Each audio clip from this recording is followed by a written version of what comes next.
The Philadelphia Eagles head into Week 15 with a 9-game winning streak, largely thanks to a roster that is loaded with talent and few significant weaknesses.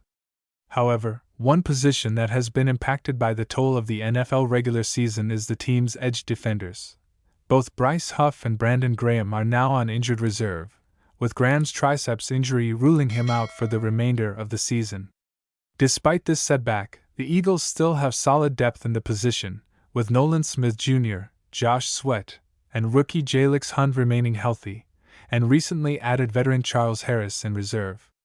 This should be sufficient to carry them through the stretch run of the season.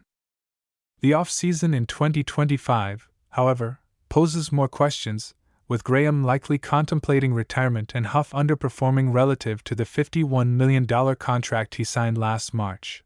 Edge rusher will likely be a key focus for General Manager Howie Roseman, whether through free agency or the 2025 NFL Draft. According to Daniel Flick of Sports Illustrated, the Eagles could target Ohio State's J.T. Tuimoloau with a first-round pick.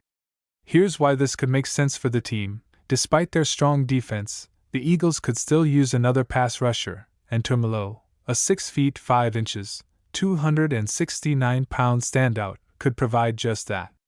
He has been a first-team All-Big Ten player for the past 3 seasons, earning 11.5 tackles for loss, 6 sacks, 9 quarterback hits, and 30 pressures in 2024 alone.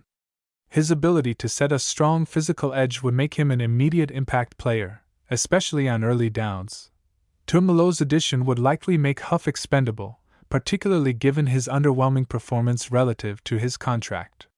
With Graham's future uncertain and Sweat set to hit free agency, adding a top-tier edge player like Tuimoloau would be a logical move for the Eagles, pairing him with the emerging Smith Jr.